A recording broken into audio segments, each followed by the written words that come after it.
द्वारिकाधीश की जय। प्यारे गिरधर लाल की जय। परम मंगल में प्रात प्रखलेश्वर अकारण करुणा वरुणालय भक्त वांछा कल्पतरु तड़िद्वित विनिंदित पीताम्बरधारी श्री बाल कृष्ण लाल की, प्यारे जगन्नाथ महाप्रभु की वांगमयी प्रतिमूर्ति, शब्दमयी प्रतिमूर्ति, हम आप सबके मध्य में विराजमान श्रीमद् भागवत महापुराण को बारंबार प्रणाम।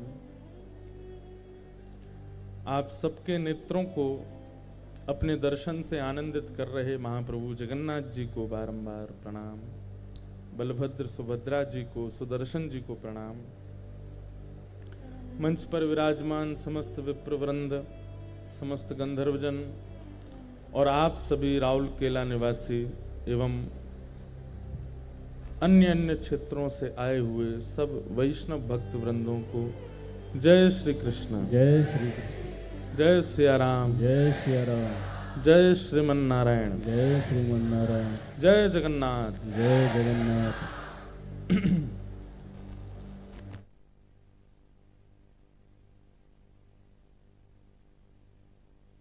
भागवत की मंगलमयी कथा सुन रहे हैं। हमसे ज्यादा कृपा आप पर है। आप पूरी कथा जगन्नाथ जी को देखते हुए सुन रहे हैं।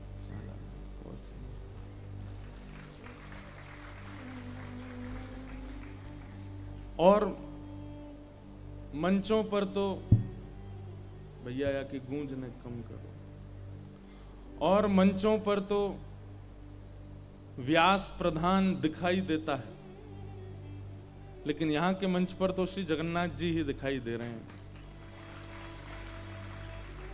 विचार कीजिए, इतनी कृपा तो नीलाचल धाम में भी आप पर नहीं होती कि आप अनवरत जगन्नाथ जी को देखते रहो। यहां तो कथा प्रारंभ होते से ही जगन्नाथ जी दिखने शुरू होते हैं और विश्राम तक सामने ही रहते हैं। ना कपाट है, ना पर्दा है, ना किसी के द्वारा रोक टोक है, ना भीड़ तो है लेकिन कोई बढ़ा नहीं रहा, आगे चलते चलो ना, सब। और तो और कल तक तो जगन्नाथ जी आधे ही दिख रहे थे, आज तो पूरे दिख रहे हैं।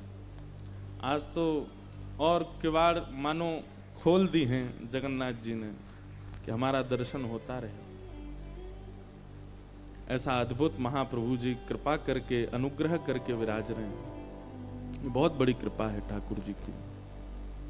आज ठाकुर जी का राजाधिराज भेष है, जो कि वर्ष में 5 बार होता है, जिसमें 4 बार श्री मंदिर के अंदर और 1 बार रथ पर सोना भेष। 4 बार ठाकुर जी ये सोना भेष मंदिर के अंदर धारण करते हैं और 1 बार रथ यात्रा विश्राम पर रथ के ऊपर धारण करते हैं। ऐसे आज ठाकुर जी के मंगल राजाधिराज भेष के दर्शन हो रहे हैं। ऐसे महाप्रभु जगन्नाथ जी को हम बारंबार वंदन करते हैं, प्रणाम करते हैं।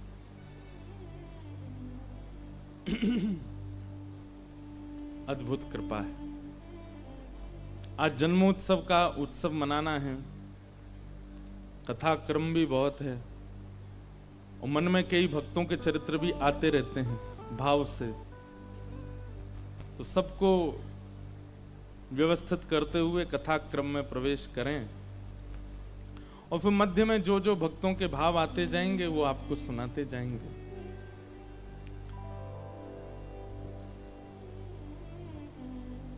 श्रीमद् भागवत जी की रचना प्रेम प्रधानता से की गई। बहुत ध्यानपूर्वक सुनिएगा। श्री वेदव्यास जी महाराज ने 4 वेद, 6 शास्त्र, 18 उपपुराण, 17 महापुराणों की रचना की है। अब तक कर चुके हैं, अनेक अनेक शास्त्रों की रचना, ग्रंथों की रचना कर चुके हैं, पर मन अशांत है, मन संतुष्ट नहीं है, अपनी कृति से तृप्त नहीं है। क्यों? क्योंकि इच्छा जो है ना कि मानव कल्याण, उन्हें अभी लगता है कि मैंने जो लिखा है उससे अभी परिपूर्ण रूप से मानव कल्याण नहीं होगा। तब श्री नारद जी का आगमन हुआ और नारद जी ने उन्हें समझाया कि जब तक आप प्रेम प्रधान ग्रंथ को नहीं रचेंगे, जहां पर प्रेम प्रकट हो, सुनने वाले कहने वाले सबके चित्त में प्रेम प्रकट ना हो, तब तक आप यही मानिए कि आप असंतुष्ट का ही अनुभव करेंगे। बंधु, ये कितना बड़ा सूत्र है नारद जी के द्वारा। चाहे आप किसी भी काम में हो, किसी भी जॉब में हो, किसी भी व्यापार में हो, किसी भी संबंध में हो, किसी भी क्रिया में हो, संतुष्टि का अनुभव प्रेम से होता है। विवाह में खर्चा बहुत कर दिया, करोड़ों रुपए लगा दिए पंडाल बनाने में, फिर बेटी को देने में कोई कसर नहीं छोड़ी, गाड़ी दे दी, ये दे दो, वो दे दो, सब कुछ। प्रदर्शन में बहुत धन लगा दिया, मतलब धन तो खूब लगा दिया। दक्षिण भारत से ब्राह्मण बुलाए फेरे करवाने वाले, बड़े बड़े ज्योतिषियों से मुहूर्त निकलवाया, कौन सा मुहूर्त साल का सबसे अच्छा, उसमें ही ब्याह करेंगे बेटी का। धर्म का ध्यान रखा, अर्थ का ध्यान रखा, काम का ध्यान रखा, मोक्ष का ध्यान रखा, लेकिन प्रेम का ध्यान नहीं रखा।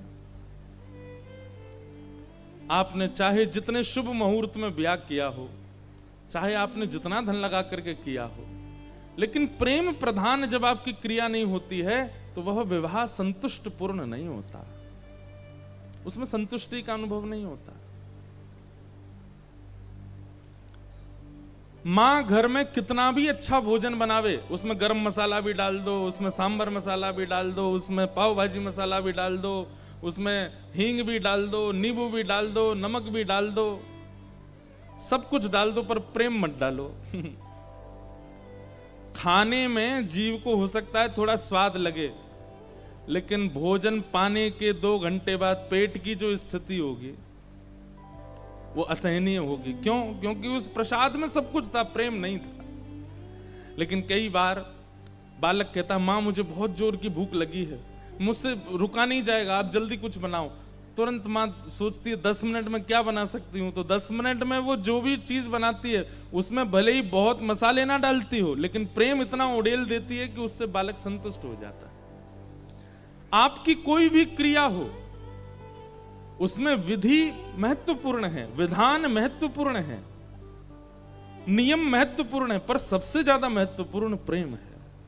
अगर प्रेम नहीं है तो आपके द्वारा किया गया वो क्रम संतुष्ट नहीं कर पाएगा।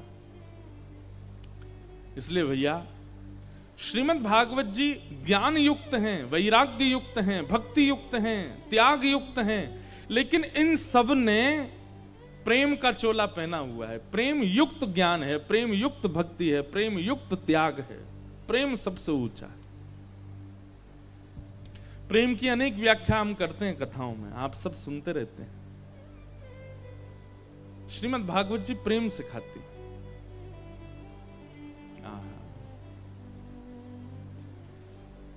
नारद जी महाराज ने कहा कि भगवान आप प्रेम युक्त होकर के कुछ रचना कीजिए, तब आपके मन को संतुष्टि होगी। वेद व्यास जी महाराज बोले, क्या प्रेम युक्त करूं? तब नारद जी ने समझाया कि ठाकुर जी के यश का वर्णन मत करो, ठाकुर जी के ऐश्वर्य का वर्णन मत करो, ठाकुर जी के स्वभाव का वर्णन करो। भगवान श्री कृष्ण सुदर्शन चक्र धारण करते हैं, महाभारत में आपने दिखाया है। वही भगवान श्री कृष्ण विराट रूप धारण करके और पूरे विश्व को अपने विराट रूप का दर्शन कराते हैं, आपने वर्णन किया है। वही भगवान श्री कृष्ण महाभारत युद्ध में बिना शस्त्रों के रथ चलाते हैं और अर्जुन की रक्षा करते हैं, गीता का ज्ञान देते हैं। आपने प्रभाव का वर्णन बहुत कर दिया ठाकुर जी के, अब उनके अंतरंग स्वभाव का वर्णन करो। वही प्रेम युक्त बनाएगा भागवत जी को। तब वेद व्यास जी महाराज ने विचार किया कि ठीक है, अब मैं ठाकुर जी के स्वभाव का वर्णन करूंगा। इसलिए भगवान की बाल लीला, भगवान की पौगंड लीला, भगवान की कुमार लीला, ये सारी लीलाएं भागवत जी में वर्णन है, जिनको सुनकर के सहज ही प्रेम हो जाता है श्री कृष्ण से। ऐसी लीलाओं का वर्णन भागवत जी में किया गया है।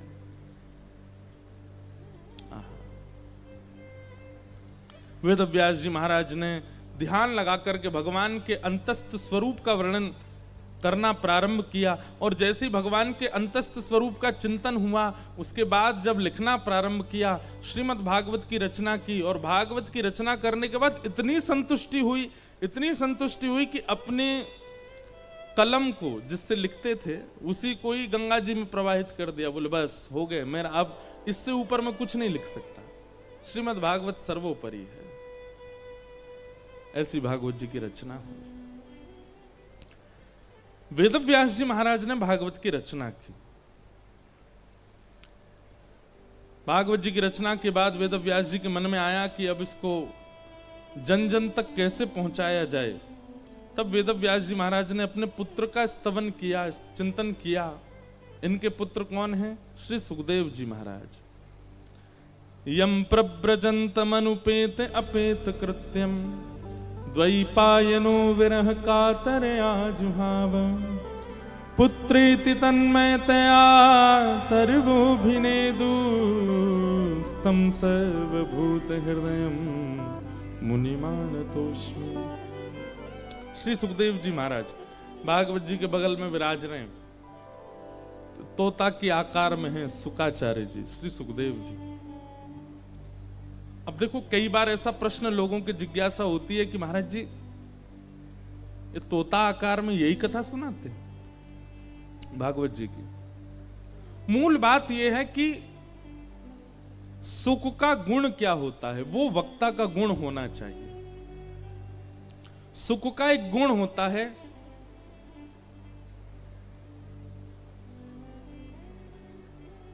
वो कितने भी नीरस फल में अपना मुख लगा दे उसको मीठा कर देता है। ये तोते का एक स्वभाव होता है। वक्ता का भी यही स्वरूप होना चाहिए।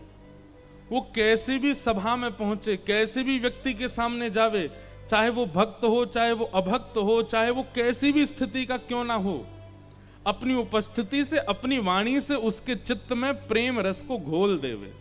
ये सुकाचार्य जी, इसलिए भागवत के प्रमुख वक्ता के रूप में श्री सुखदेव जी को चुना गया, ताकि वक्ता इनको देख करके यह सीखता रहे कि मेरी वाणी, मेरे वाक्य, मेरे शब्द, इतने सारे जीवात्मा जो बैठे हैं, इन सबके चित्त में प्रेम को प्रकट करें।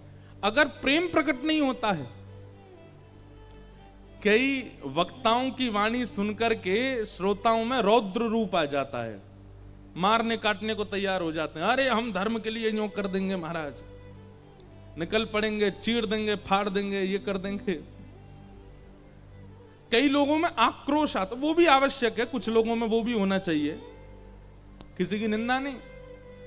कई लोगों में आक्रोश भर जाता है किसी की वाणी सुन करके, कई लोगों में ज्ञान भर जाता है किसी की वाणी सुन करके, कई लोग विरक्ति को चले जाते हैं किसी की वाणी सुन करके। घर परिवार छोड़ दिया, बस कथा में गए, घर लौट के ही नहीं आए, वहीं से ही चले गए, बाबा जी बन गए। पर श्रीमद् भागवत के वक्ता में एक गुण होना चाहिए कि सुनने वाले के चित्त में प्रेम आ जाए। एक बात बताएं, प्रेमी व्यक्ति का लक्षण क्या है? सबसे पहला लक्षण, सामान्य सी भी वार्ता, भावयुक्त वार्ता वो सुन लेगा तो उसके नेत्रों से आंसू निकल पड़ेंगे। ये सबसे पहला लक्षण है। बहुत सामान्य सी बात कर दी। कैसी सामान्य? अरे बेचारा वो आ रहा था, ठोकर लग गई, गिर गया। अब ये गिर गया शब्द सुनते ही उसके अरे लग गई होगी, उसको दर्द हुआ होगा ना, तुरंत नेत्रों से थोड़े, एक बूंद ही सही लेकिन आंसू निकल आते हैं। ये प्रेमी भक्त का लक्षण, प्रेमी व्यक्ति का लक्षण पहला। प्रेमी व्यक्ति का दूसरा लक्षण क्या है? आप किसी की कितनी भी बुराई करो उससे, अरे वो तो ऐसा है, वो तो ये खाता है, ऐसा पीता है, वहां जाता है, ऐसे करता है, उसने अपनी पत्नी के साथ ऐसा किया, अपनी मां के साथ ऐसा किया, पति के साथ ऐसा किया। आपने उसकी 100 बुराई कर दी, लेकिन सुनने वाला जब उससे मिला तो उसमें गुणी खोज के लाया, और आपके पास दोबारा जब आया तो क्या बोला? यार तुम उसकी बहुत बुराई कर रहे थे, इतना बुरा नहीं है वो, उसमें ये अच्छाई भी है। प्रेमी व्यक्ति का कैसा स्वभाव कि वो अत्यंत दोषयुक्त व्यक्ति में भी गुण देख लेता है। प्रेमी व्यक्ति का तीसरा स्वभाव क्या है? वो बहुत सहज है, जानता सब है, उसको सब पता है क्या गलत है क्या सही है, सबसे युक्त है, लेकिन फिर भी कम बोलता है, रिएक्शन बहुत कम होते हैं उसके, एक्शंस बहुत कम होते हैं उसके। ज्यादातर शांत रहना, चुप रहना, मौन रहना, मंद मुस्का करके सुनने में ज्यादा रुचि रखता है प्रेमी व्यक्ति का लक्षण। अच्छा एक बात कहें आपको, शास्त्रीय बात है, अगर किसी व्यक्ति में आपको ये लक्षण दिखने लग जाएं, तो ये समझ लेना ये उसका अंतिम जन्म है। आप कहेंगे किस आधार पर आप ये बात कह रहे हो? हम इस आधार पर कह रहे हैं कि हमारी जो आत्मा है ना, शरीर के भीतर निवास करने वाली, वो जब बहुत जन्म ले लेती है, वो बहुत दुनिया देख लेती है, 7 जन्म उसके पूरे हो चुके, कितनी योनियों में वो भटक चुकी, सब जगह जन्म लेते लेते लेते लेते लेते सब कुछ देखते देखते उस आत्मा का इतना अनुभव हो जाता है कि वो जब अपने अंतिम जन्म की स्थिति में आती है तो बहुत सरल हो जाती है, बहुत सहज हो जाती है। उसको पता है लड़ने से कुछ नहीं होना, पिछले जन्म में लड़के देख चुकी हूं मैं, पिछले जन्म में क्रोध करके भी देखा है, पिछले जन्म में झगड़ करके भी देखा है, सब चीजों के प्रति हट करके भी देखा है। अंतिम जन्म में वो सहज हो जाती है, सरल हो जाती है। तो एक साथ बहुत सारे गुण यदि किसी व्यक्ति में दिखने लग जाएं, और उसमें भी प्रिय गुण, प्रेमी गुण, समझ जाइए उसका अंतिम जन्म है। श्रीमद् भागवत प्रेमी बनाती है, और भागवत से प्रेमी अगर नहीं बने हैं तो फिर और श्रवण कीजिए और प्रयास कीजिए उसको सुनने का। श्रीमद् भागवत प्रेम युक्त करती है। भागवत जी की रचना हुई, शुकाचार्य जी को बुला करके वेदव्यास जी ने भागवत जी का ज्ञान प्रदान किया, अपने पुत्र सुखदेव जी को ज्ञान युक्त करके कहा अब जाओ। सुखदेव जी ने गंगा के तट पर श्री परीक्षित को कथा सुनाई। परीक्षित कौन है? ये पांडवों के वंशधर हैं। इनके मां के गर्भ में जब परीक्षित थे तब भगवान ने प्रवेश करके इनकी रक्षा की थी। यहां पर अब महाभारत का प्रसंग सुनाया गया है, पर हम उसके ज्यादा विस्तार में नहीं जाएंगे, कथा बहुत कहनी है, इसलिए हम थोड़ा थोड़ा बात कह देते हैं।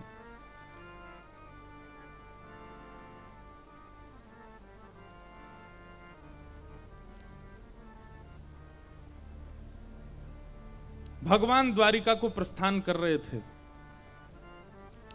और तभी दुष्ट अश्वत्थामा ने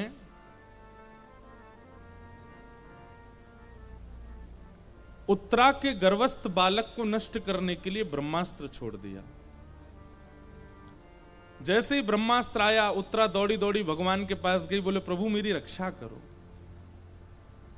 और मेरी रक्षा करो ये भावना से नहीं गई है, उसने ठाकुर जी से जाकर के ये निवेदन किया है कि भगवान मेरे गर्भ की बालक की रक्षा करो।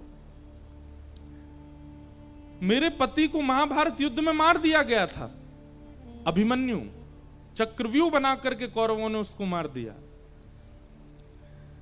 मेरे प्राण उसी समय चले जाते कि मेरे पति चले गए, अब मैं जीवित रह करके क्या करूं। और प्रायः प्राचीन काल में, अब देखो कई जगह इस बात को कहा जाता है कि सती प्रथा हमारे भारत में थी। देखिए सती प्रथा 2 प्रकार की थी। एक सती प्रथा कैसी थी कि पता चलता था कि पति वीर गति को प्राप्त हो गए, क्योंकि युद्ध में रहते थे अधिकतर, तो पति की वीर गति की बात सुनकर के पत्नी कहती कि मैं भी इनके साथ ही सती होंगी, मुझे भी अब नहीं जीना। और दूसरी सतीत्व कैसा था?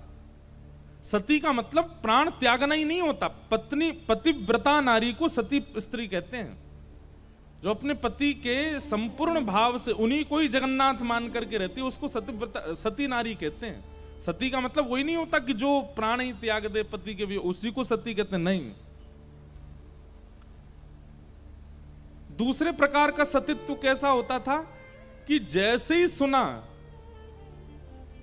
कि पति ने प्राण त्याग दिए, तो प्रतीक्षा नहीं की कि उनका शव आवेगा, चिता रखेंगे, उस पर हम बैठेंगे, नहीं, सुनते ही अपनी योगाग्नि में तुरंत प्राण त्याग दिए। वो नहीं है तो हम जीवित रह के क्या करें। दो प्रकार के सत्यत्व, और इसका वर्णन हमारे श्री जगन्नाथ महाप्रभु के परम भक्त श्री जयदेव महाप्रभु के चरित्र में आता है।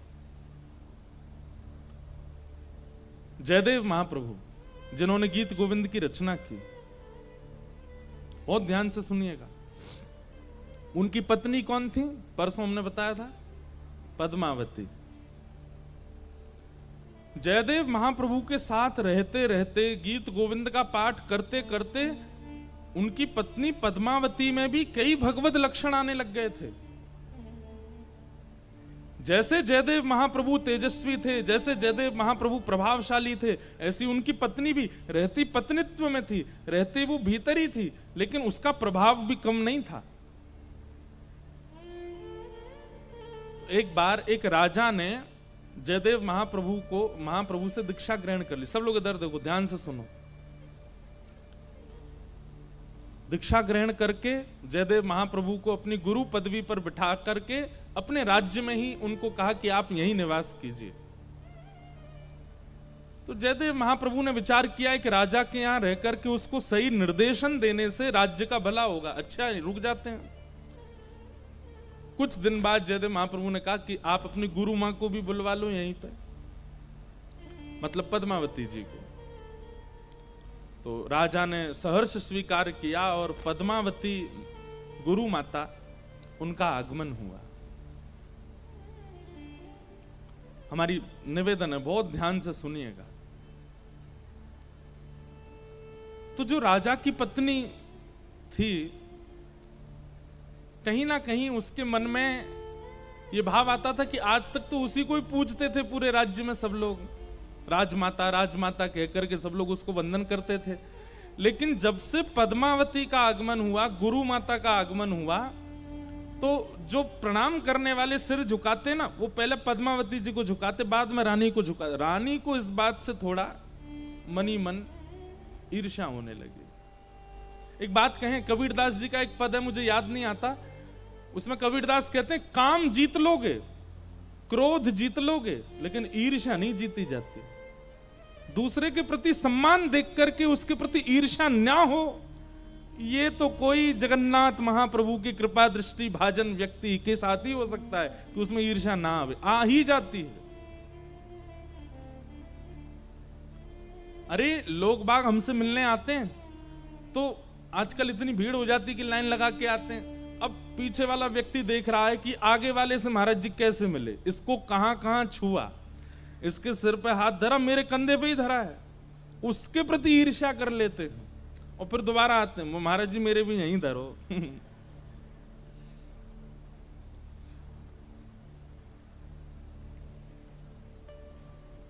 हमें तो बहुत कुछ देखना पड़ता है कथाओं में।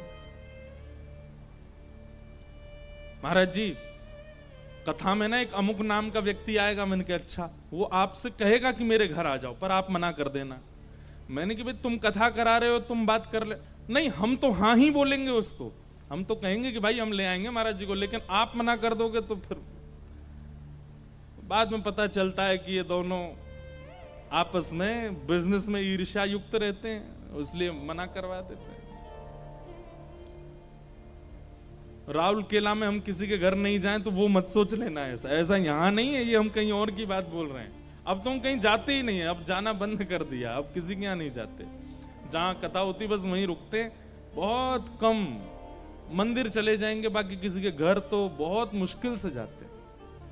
वो बात अलग है, पहले कहीं कथाएं हुई हैं वहां घरों में गए हैं तो उनके यहाँ तो चले जाते हैं, पर अब और कहीं नहीं जाते। वो लोगों में प्रतिस्पर्धा हो जाती है, ईर्ष्या हो जाती है एक दूसरे में, इसके घर कैसे आ गए। अब भाई हमारी उपस्थिति से ईर्ष्या यदि युक्त हो रही तो डंडे हम में पड़ेंगे बाद में जगन्नाथ जी से, बोले तुम गए और नगर में कथा करके ईर्ष्या उत्पन्न करवाया है दो लोगों में। तो पद्मावती, अब पद्मावती का जब से राज्य में आगमन हुआ, वो तो गुरु मां है, जयदेव महाप्रभु की पत्नी, उनको थोड़ा सम्मान देने लगे सब लोग, और इस बात से राजा की पत्नी को स्वीकार नहीं होता था।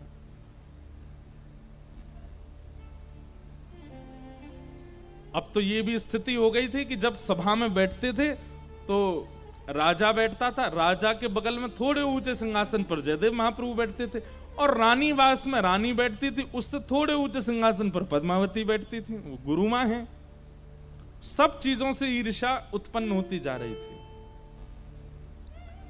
एक दिन की बात, सब रानीवास में बैठे थे, तभी कुछ लोगों ने आकर के कहा, रानी आपके दूर के भाई, उनका युद्ध चल रहा था ना? बोले जी।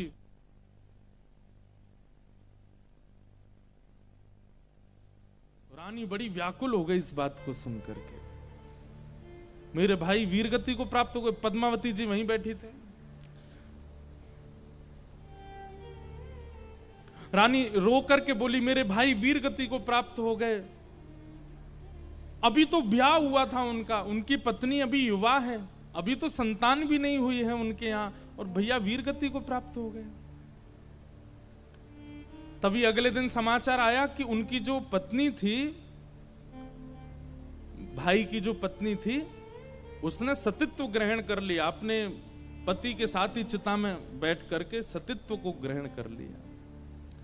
अब ये बात जब रानी को पता चली तो रानी ने अपने पूरे रानीवास में कहा, मेरी भाभी का त्याग देखा आप लोगों ने?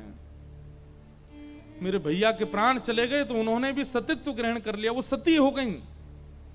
चिता पर बैठ करके उन्होंने भी त्याग कर दिया अपने जीवन का।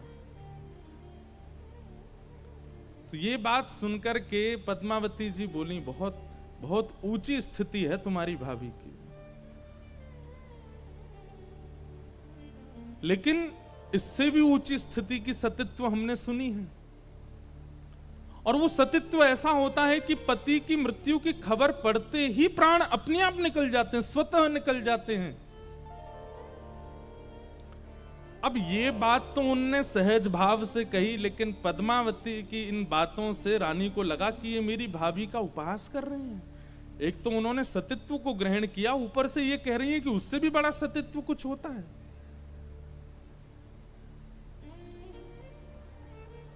पद्मावती की बातों को सुनकर के रानी बोली, आप भी पतिव्रता नारी है ना? पद्मावती बोली, इसमें कोई संशय नहीं है। मैं जयदेव महाप्रभु के प्रति अपने इष्ट भाव रखती हूं, वही मेरे जगन्नाथ हैं, वही मेरे सर्वस्व हैं।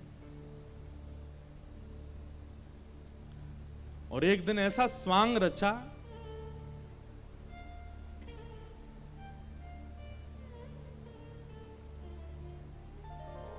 रानी ने आकर के ऐसी रानीवास में और थोड़ा नाटक जैसा किया और रोते हुए आई और आकर के बोली, अरे हम तो अनाथ हो गए, हमारे परम सदगुरुदेव श्री जयदेव महाप्रभु वो तो भगवत धाम को प्रस्थान कर गए। पद्मावती बैठी थी वहीं पर। बोले, अपने आप को बहुत बड़ी सतीत्व मानती हैं, उस दिन मेरी भाभी का उपहास कर रही थी, आज इनको देखती हूँ। तो रानी आकर के बोली, हमारे परम गुरुदेव श्री जयदेव महाप्रभु वे तो भगवत धाम को प्रस्थान कर गए, हाय हम तो अनाथ हो गए। रानी रोने लगी। पद्मावती जी बैठी थी वहीं पर। पद्मावती जी ने नेत्र बंद किए तो नेत्र बंद करके पता चला कि वो तो राजा के साथ 3 दिन के प्रवास पर गए। तो तुरंत सामने जल का पात्र रखा था, जल भर के रानी को देने लगी पद्मावती। बोले कि पी लीजिए, हमारे पतिदेव सुरक्षित हैं, वो राजा के साथ गए हैं 3 दिन के प्रवास पे पास के गांव में, हमने अभी अभी नेत्रों से ध्यान लगा करके देख लिया है। अरे नहीं नहीं, मुझे सच्ची खबर मिली है। तभी एक दूत को बुलाया, दूत को बुला करके पद्मावती बोली, अभी इसी वक्त पता करो राजा और श्री जयदेव महाप्रभु कहां हैं। दूत ने 2-4 घंटे में खबर करके बोले, मान आप सत्य कह रही हैं, पास के एक क्षेत्र में राजा के साथ 3 दिन के प्रवास पर गए हैं। अब ये बात सुनकर के तो रानीवास में तो सब लोग नतमस्तक हो गए। बोले, हमने आज तक सतियों की चर्चा सुनी, लेकिन साक्षात सती तो पहली बार देखी, जो यहां बैठे बैठे ये पता कर लेती कि मेरे पति कहां हैं। अब इससे रानी को और ईर्ष्या हो गई। बोले कि ये तो और ज्यादा इनकी श्रेष्ठता हो गई, अब तो उन्हीं के पास भीड़ लगी रहती है।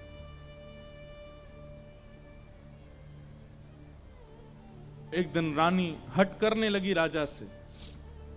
और राजा को कहती है कि आप उत्तर भारत की यात्रा पर जाओ। बोले जाएं क्यों, कोई जरूरत ही नहीं है, फिर क्यों जाएं? बोले नहीं, आप लेके जाओ और इनको लेकर के जाओ, जयदेव महाप्रभु को लेके जाओ, मुझे इनकी पत्नी की परीक्षा लेनी है। अपने पति को बता दिया।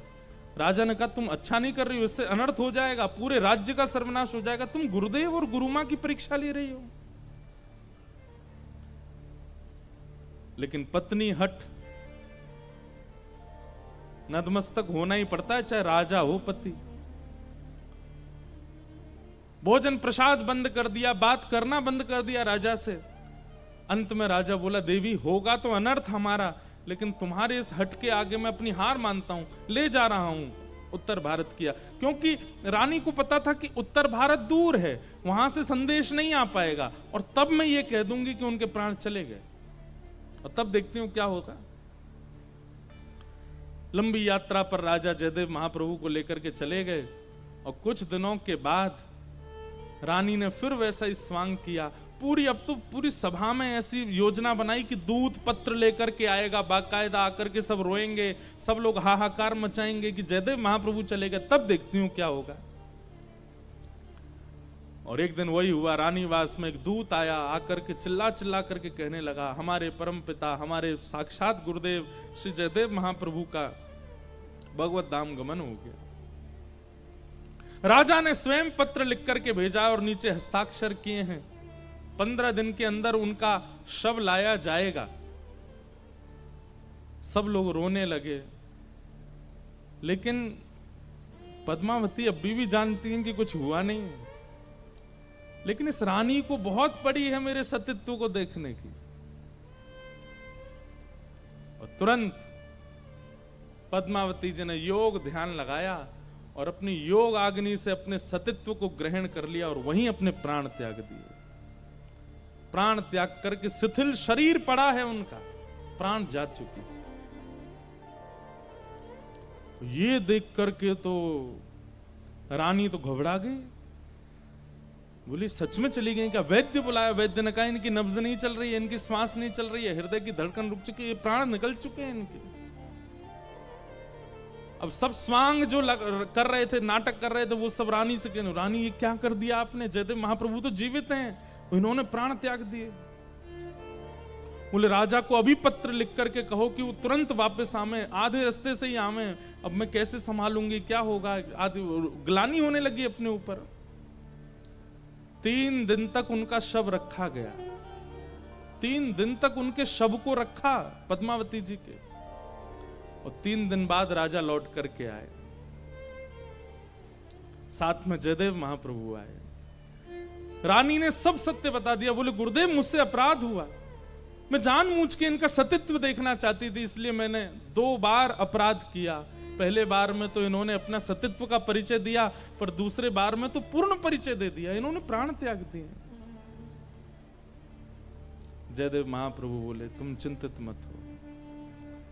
अपनी पत्नी पद्मावती के शव के पास जयदेव महाप्रभु गए और उनके सिर को उठा करके अपनी गोद में रखा, महाप्रभु श्री जगन्नाथ जी का स्मरण किया, और स्मरण करके कान के समीप जाकर के जयदेव महाप्रभु गीत गोविंद का पाठ करने लगे। धीर समीरे यमुना तीरे बसती बने मन माली। जब गीत गोविंद का पाठ किया और महाप्रभु जगन्नाथ जी का स्मरण करते हुए जगन्नाथ जगन्नाथ जगन्नाथ रक्षमाम महाबाहो महाबाहो महाबाहो पाहिमाम। अरे प्रिय पद्मावती, अब अपनी योग निद्रा त्याग दो। तुम्हारा सतीत्व ग्रहण करना तब सार्थक होता जब मेरे प्राण चले गए होते, पर मैं तो जीवित हूं। तुम तुरंत वापस आ जाओ। देखो रानी व्याकुल हो रही है, सब राज्य के लोग व्याकुल हो रहे हैं, अब विलंब मत करो। महाप्रभु जगन्नाथ की सेवा में अभी तुम्हें बहुत समय व्यतीत करना है, तुरंत वापस आ जाओ। जैसे ही कान में ये बात कही, जयदेव महाप्रभु ने तुरंत पद्मावती उठ करके खड़ी हो गई और सबके सामने ये सतीत्व देख करके सब नतमस्तक हो गए। राजा तो पूर्ण समर्पित था जयदेव महाप्रभु को, लेकिन आज पत्नी और पूरा राज्य पूर्ण समर्पित हो गया जयदेव महाप्रभु को। बोले कि आप वैष्णव बंधुओं चमत्कार नहीं दिखाता। एक बात ध्यान से सुन लीजिएगा, वैष्णव भक्त चमत्कार नहीं दिखाता। वैष्णव भक्त की सामान्य क्रिया पर ठाकुर जी चमत्कार करते हैं, वो नहीं करता है। उसका ना विश्वास होता है, ना उसकी स्थिति होती है। ठाकुर जी करते हैं लीला तो। और ऐसे सतित्व का उन्होंने स्थापन किया। उसके बाद रानी ने पद्मावती जी के चरणों में बैठ करके शिक्षा ग्रहण की कि आपके जैसे मैं कैसे सती बनूं अपने पति के लिए। और श्री पद्मावती जी ने फिर उनको सतित्व का पाठ पढ़ाया, पति के प्रति कैसी भावना, उनके प्रति कैसी श्रद्धा, कैसा नियम, आदि आदि सब। और सतित्व केवल स्त्रियों का नहीं होता है बंधुओं, पुरुषों का भी होता है। एक पत्नी प्रति पति भी होते हैं। और एक बात आपको बता दें, मैं कितनी बार कथाओं में कह चुका, इंटरव्यूज में कह चुका हूं, दुनिया में सबसे बड़ा व्रत यदि कोई है तो वो एक ही है। क्या? किसी एक के ही रहो हमेशा। ये सबसे बड़ा व्रत है। अपनी बुद्धि में, अपने नेत्रों में, अपने मन में किसी अन्य का विचार भी ना आना, एक के ही सदा रहना। इससे बड़ा व्रत ना तो सोमवार का है, ना तो प्रदोष का है, और ना एकादशी का है। ये सबसे बड़ा व्रत है, पत्नी व्रत, पतिव्रत। आज उत्तरा द्वारिकाधीश से कह रही है कि मैं तो अपने पति अभिमन्यु के साथ प्राण त्यागना चाहती थी, लेकिन तब मेरे मन में आया कि मैं गर्भवती हूं, मेरे गर्भ में बालक है। भले ही मेरे पति चले गए, लेकिन इस बालक को मैं जन्म दूंगी और द्वारिकाधीश श्री कृष्ण का परम भक्त बनाऊंगी, इसलिए मैं जीवित बैठी थी। लेकिन आज ये ब्रह्मास्त्र मेरे ही बालक को मारने के लिए आ रहा है श्री कृष्ण, मेरा जीवित रहना, इससे अच्छा तो मैं सती हो जाती। हे द्वारिकाधीश, मेरी रक्षा करो। उत्तरा ने भगवान के चरणों में नतमस्तक होकर के जब प्रार्थना की है, भगवान श्री कृष्ण रथ पर चढ़ चुके हैं द्वारिका जाने के लिए, लेकिन उत्तरा की उस करुण पुकार को सुनकर के ठाकुर जी नीचे उतर आए। और एक रूप से तो भगवान बाहर खड़े हैं, और दूसरे रूप से अंगुष्ठ मात्र वायु का रूप धारण करके उसके गर्भ में भीतर प्रवेश करके अपनी चक्रा नाम की गदा को भगवान ने इतनी द्रुत गति से आकाश में घुमाया, अश्वत्थामा के द्वारा छोड़ा गया ब्रह्मास्त्र आकाश में नष्ट हो गया, और उत्तरा के गर्भ के बालक की रक्षा हो गई। बोलो भक्त वत्सल भगवान की जय। कि नमस्ये पुरुषं त्वाद्यम् ईश्वरं प्रकृते परम् अलक्ष्यं सर्वभूतानां अन्तर्बहिरवस्थितम्। एक बात कहें, वैष्णव जीवन में आने वाली आपत्ति, पीड़ा, विपत्ति, विपरीतताओं से तो डरता नहीं, वो मृत्यु से भी नहीं डरता है। नाम जापक की ऐसी स्थिति हो जाती है, ठाकुर जी की अर्चना सेवा करने वाला वो ऐसा हो जाता है, उसको फिर पीड़ा, भय ये सब नहीं सताते हैं। अरे मृत्यु का भी भय नहीं रहता, मृत्यु आवे तो आ जाए, बस उसकी एक ही चिंता रहती है कि हे नाथ, मेरे कहीं प्राण तो चले जाएं, पर प्राण जाते समय किसी विषय का चिंतन ना हो, चिंतन आपका हो। वो उसको एक बात का ही भय रहता है कि नाथ, मेरे प्राण चले जाएं, मेरे जीवन में संकट आ जाए, मैं भले ही निर्धन हो जाऊं, भले ही धनवान हो जाऊं, भले ही पत्नी संग रहे चली जाए, बच्चे मिले ना मिले, जीवन में व्यापार चले ना चले, इन सब से वो चिंतित नहीं होता। चिंता उसको केवल एक बात की रहती है, कैसी भी स्थिति परिस्थिति बने, आपकी विस्मृति मुझे नहीं होनी चाहिए। सुख आने पर मैं फूलूं ना, दुख आने पर मैं भूलूं ना, आपका ध्यान निरंतर मेरे चित्त में बना रहे, यही उसकी एक चिंता का कारण बन जाता है। ऐसी चिंता जब आपकी बन जाए, तब मानिए कि आप वैष्णव। अभी हमारी चिंता का कारण ठाकुर जी का भजन चिंता का कारण नहीं है, लेकिन एक बात कहें, हमारी गद्दी पे बैठ के देखो, ये भी कई लोगों की चिंता होती, आते मिलने, हमें ब्रज मिलेगा, हमें किशोरी जी कभी बुलाएंगे, हमें महाप्रभु जगन्नाथ जी अपना दर्शन कराएंगे। चिंता का आजकल थोड़े चतुर भक्त होते हैं। एक हमारे पास आया, वो क्या बोलता है, महाराज जी मेरी दो ही कामना है। मैंने क्या, एक तो मेरा व्यापार बहुत अच्छा हो जाए, दूसरा मुझे ठाकुर जी के प्रत्यक्ष दर्शन हो जाए। मैंने कहा बहुत चतुर हो बेटा, दोनों चीज मांग लिए। मेरा व्यापार बहुत अच्छा हो जाए, व्यापार अच्छा हो जाए मतलब आमदनी अच्छी हो जाए, आमदनी अच्छी हो जाए मतलब घर बन जाए, घर बन जाए मतलब गाड़ी आ जाए, गाड़ी आ जाए मतलब बढ़िया कन्या से ब्याह हो जाए, मतलब संतान भी सुंदर हो जाए, सब कुछ बढ़िया, और फिर कृष्ण भी मिल जाए। प्रेम गली अति सांकरी, तामे दो ना समाए। आप चाहते हैं कि ये विषय भी मिल जाए और ठाकुर जी भी मिल जाए, असंभव। और विषय यदि मिल भी गया, कई धनवान लोग यहां बैठे हैं, वो लोग अगर सोचें कि हमारे पास तो सब कुछ है, हमें ठाकुर जी नहीं मिलेंगे, कई विषय मिल भी जाएं तो उस विषय के प्रति वैसी आसक्ति नहीं होगी। श्रीमद् भागवत में कथा आती है राजा अम्बरीश की। अम्बरीश राजा कैसे राजा हैं पता है? केवल पृथ्वी के राजा नहीं है, 3 लोक के राजा हैं। पृथ्वी का भी राज्य उनके अंडर में आता है, स्वर्ग का भी राज्य और रसातल का भी, तीनों के राजा, यानी कि इंद्र और यमराज भी कोई कोई आज्ञा लेते हैं उनसे। ऐसे राजा अम्बरीश। उन अम्बरीश राजा के विषय में कहते हैं कि वो खुद ही सेवा करते हैं ठाकुर जी की। श्रीमद् भागवत में प्रसंग आता है श्री अम्बरीश महाराज का।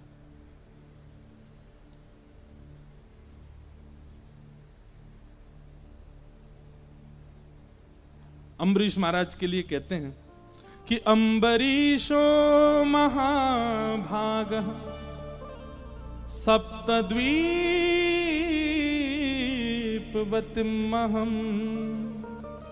अव्ययां च श्रियं लब्ध्वा विभवं चातुलं भुवि। अम्बरीश राजा सप्तद्वीपों के राजा हैं, लेकिन उनका स्वभाव कैसा है? तो सवई मनः कृष्ण पदारविंदयो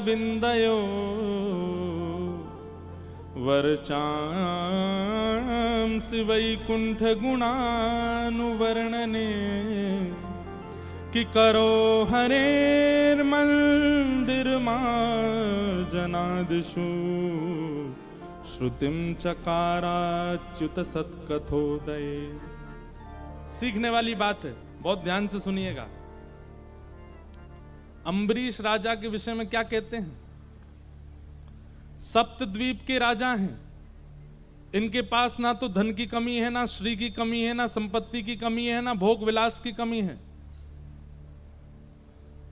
लेकिन अम्बरीश राजा का एक बहुत विशेष गुण यहां भागवत जी में बताया गया। क्या? कोई भी काम है, कोई बहुत बड़ा राजा मिलने के लिए आया है तो कहते हैं मंत्री जी आप जाकर के मिल लीजिए, समझ लीजिए क्या कहना चाहते हैं। कोई बहुत बड़ा व्यापारी आया है तो अपने परिवार के लोगों को भेज दो, तुम जाके कर लो उस काम को। लेकिन इतने बड़े राजा होने के बाद भी यहां पर लिखा है करौ हरेर मंदिर मार्जनादिषु, सारी क्रियाओं को अपने परिवार और अपने सेना को बांटते हैं, लेकिन ठाकुर जी की निज सेवा खुद करते हैं। मंदिर में किसी का प्रवेश नहीं, मंत्री महामंत्री संतरी सब बाहर रहो, झाड़ू से लेकर के ठाकुर जी की सेवा सब राजा अम्बरीश स्वयं करते हैं। और केवल इतना नहीं, ठाकुर जी के भोग में बनने वाली जो सब्जियां हैं, वो सब्जियां जो खेत में लगती हैं वो खेती भी खुद करते हैं। उन सब्जियों को तोड़ने भी खुद जाते हैं, उनको धो करके अमनिया करके सब्जी भी स्वयं बनाते हैं।